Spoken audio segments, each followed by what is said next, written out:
Welcome to CM progress report. భారతదేశం అంటే కేవలం భూభాగం కాదు, అపారమైన జ్ఞానానికి నిలయమన్నారు సీఎం చంద్రబాబు. స్వర్ణాంధ్ర 2047 లక్ష్యాలు 10 సూత్రాల అమలుపై అధికారులకు దిశానిర్దేశం చేశారు.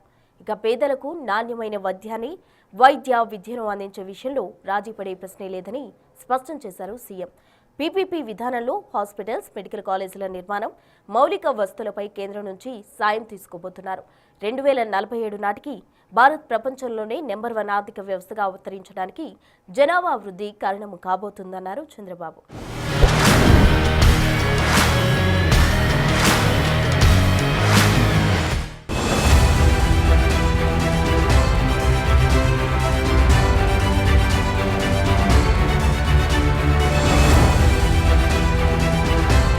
ఆంధ్రప్రదేశ్ ముఖ్యమంత్రి నారా చంద్రబాబు నాయుడు అయోధ్య రామాలయంలో శ్రీరామచంద్రమూర్తిని దర్శించుకున్నారు. ప్రత్యేక పూజలు నిర్వహించారు. దర్శనం తరువాత ఆలయ నిర్మాణ విశేషాలను నిర్వాహకులు సీఎంకు వివరించారు. అంతకుముందు అయోధ్య చేరుకున్న చంద్రబాబుకు దేవాలయ అధికారులు, ఉత్తరప్రదేశ్ ఎన్డీఏ నాయకులు ఘన స్వాగతం పలికారు.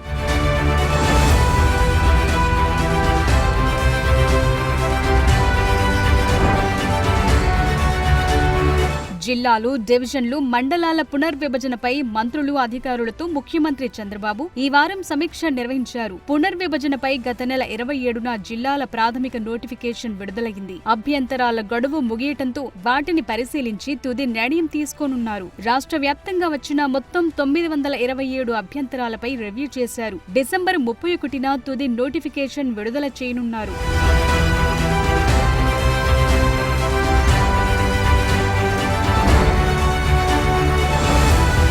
భారతదేశం ఓ భూభాగం మాత్రమే కాదని, అపారమైన జ్ఞానానికి నిలయమని చెప్పారు సీఎం చంద్రబాబు. 4500 ఏళ్ల క్రితమే హరప్పా నాగరికతతో పట్టణ ప్రణాళికను ప్రపంచానికి నేర్పిన ఘనత మనదన్నారు. సున్నాను కనిపెట్టి నేటి ఐటీకి పునాది వేసింది భారతీయులేనని గొప్పగా చెప్పారు.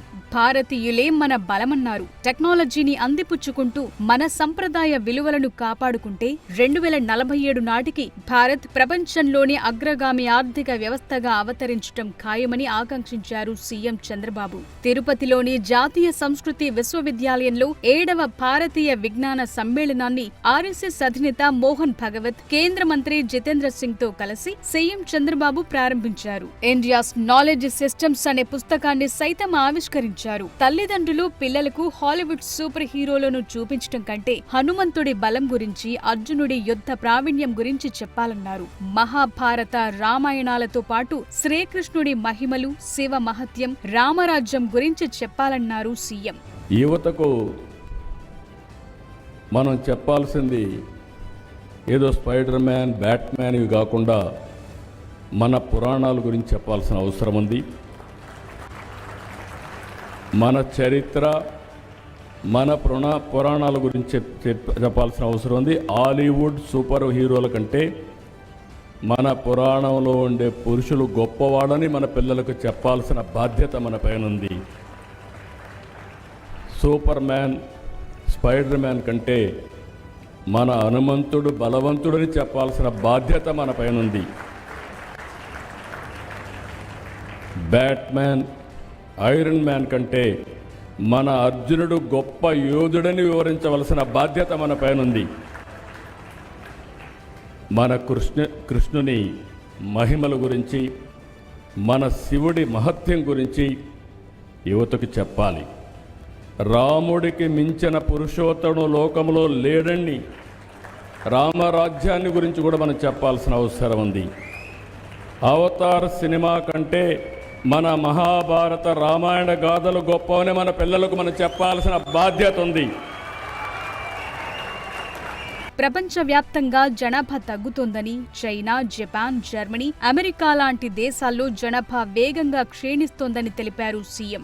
భారత్ ఒక్కటే రాబోయే కాలంలో 14.8% జనాభా వృద్ధిని నమోదు చేయబోతోందన్నారు. ఇది మనకు లభించిన గొప్ప అవకాశమని చెప్పారు. మన దగ్గర యువశక్తి పుష్కలంగా ఉందని, పాపులేషన్ రీప్లేస్మెంట్ లెవెల్ కంటే మనం తగ్గకూడదన్నారు. అందుకోసమే ప్రతి జంట కనీసం 3 పిల్లలను కనాలన్నారు. 2047 నాటికి భారత్ ప్రపంచంలోనే నెంబర్ 1 ఆర్థిక వ్యవస్థగా అవతరించడానికి జనాభా వృద్ధి ప్రధాన కారణం కాబోతుందన్నారు.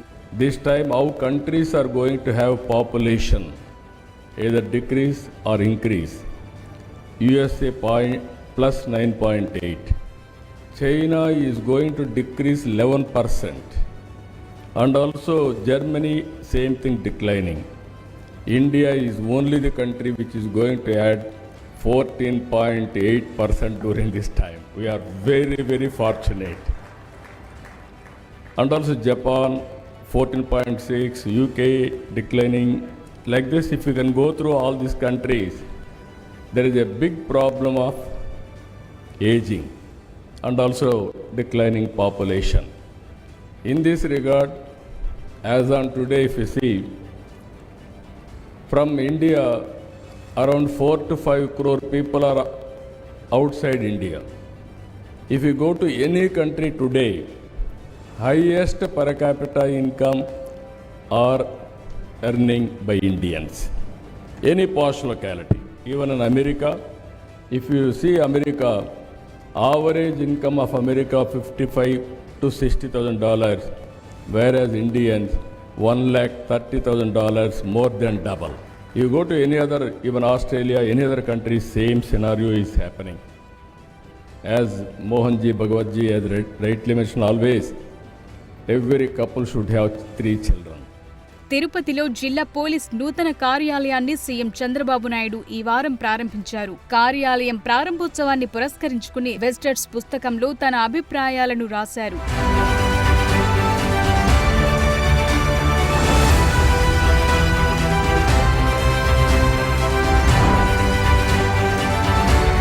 అమరావతిలో చరిత్ర సృష్టించే విధంగా అటల్ బిహారీ వాజ్పేయి విగ్రహం ఏర్పాటు చేసుకున్నామన్నారు సీఎం చంద్రబాబు. కేంద్ర మంత్రి శివరాజ్ సింగ్ చౌహాన్ తో కలిసి రాజధానిలో 14 అడుగుల వాజ్పేయి విగ్రహాన్ని ఆవిష్కరించారు. ప్రజలకు శాశ్వతంగా గుర్తుండిపోయేలా స్మృతివనాన్ని ఏర్పాటు చేస్తామని స్పష్టం చేశారు. దేశానికి సుపరిపాలనా యాత్రను పరిచయం చేసిన వ్యక్తి వాజ్పేయి అని, అందుకే ప్రధాని మోదీ డిసెంబర్ 25ను గుడ్ గవర్నెన్స్ డేగా ప్రకటించారని చెప్పారు. వాజ్పేయి మోదీలో విలక్షణమైన వ్యక్తిత్వం, చరిత్రను తెరగరాసే నాయకత్వం ఉందని చెప్పుకొచ్చారు. తనకు ఎప్పుడూ స్ఫూర్తినిచ్చే నేత ఎన్టీఆర్ అన్నారు చంద్రబాబు.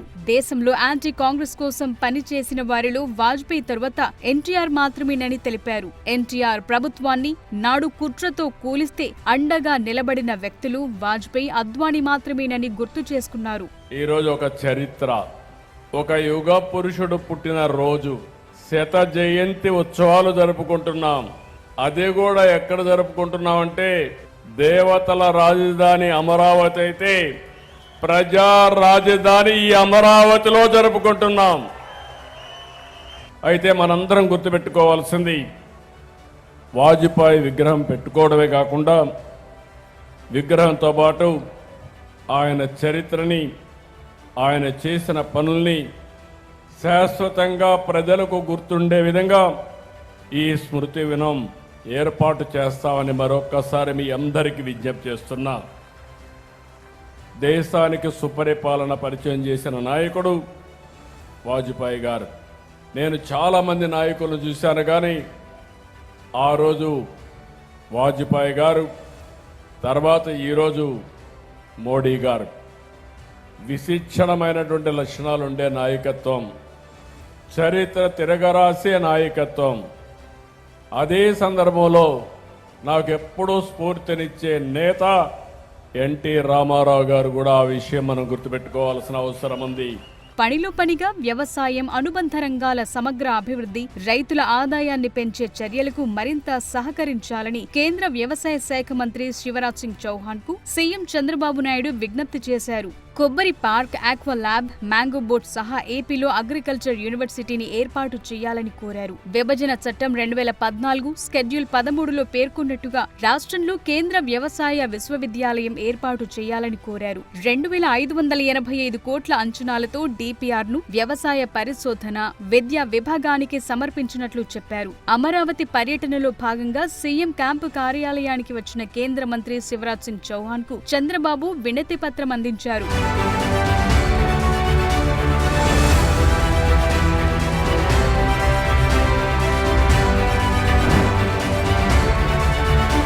పేదలకు నాణ్యమైన వైద్యాన్ని, వైద్య విద్యను అందించే విషయంలో రాజీ పడే ప్రశ్నే లేదన్నారు సీఎం చంద్రబాబు. ఈ వారం వైద్యారోగ్య శాఖపై నిర్వహించిన రివ్యూలో పీపీపీ విధానంలో ఆసుపత్రులు, మెడికల్ కాలేజ్ల నిర్మాణం, మౌలిక వసతులపై కేంద్ర ప్రభుత్వ సూచనలు, మార్గదర్శకాల గురించి చర్చించారు. పీపీపీ ప్రాజెక్టుల అమలును ప్రోత్సహించేందుకు ఆర్థిక వ్యవహారాల విభాగం, ఆర్థిక మంత్రిత్వ శాఖ విధానపరమైన ఆర్థిక సహాయ పథకాలను ప్రవేశపెట్టిందని అధికారులు తెలిపారు. ఈ క్రమంలో అమలులో ఉన్న వయబిలిటీ గ్యాప్ ఫండింగ్ కింద సామాజిక ఆరోగ్య రంగానికి ప్రత్యేక ప్రాధాన్యత ఇస్తున్నారు. పీపీపీ ప్రాజెక్టులకు మద్దతివ్వాలనే ఉద్దేశంతో వయబిలిటీ గ్యాప్ ఫండింగ్ కింద ఇచ్చే 60% ఆర్థిక మద్దతులో చెరు 30% చొప్పున కేంద్ర రాష్ట్ర ప్రభుత్వాలు బాధ్యత తీసుకోవాలని సూచించినట్లు స్పష్టం చేశారు.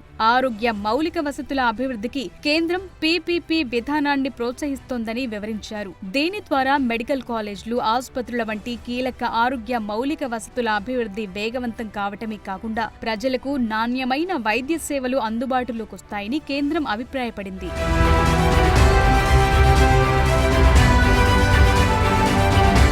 క్రిస్టియన్ పాస్టర్లకు కూటమి ప్రభుత్వం క్రిస్మస్ కానుకను అందించింది. పాస్టర్లకు నెలవారీ అందించే గౌరవ వేతనాలను ఈ వారం జమ చేసింది. ఇచ్చిన మాట ప్రకారం రాష్ట్రంలోని 8,418 మంది పాస్టర్లకు గౌరవ వేతనం నిధులు విడుదల చేశారు. 2024 డిసెంబర్ నుంచి ఈ ఏడాది నవంబర్ వరకు మొత్తం 50 కోట్లకు పైగా పాస్టర్ల ఖాతాలో వేశారు. ఒక్కో పాస్టర్కు నెలకు 5,000 చొప్పున 12 నెలలకు మొత్తం 60,000 అందించింది ప్రభుత్వం.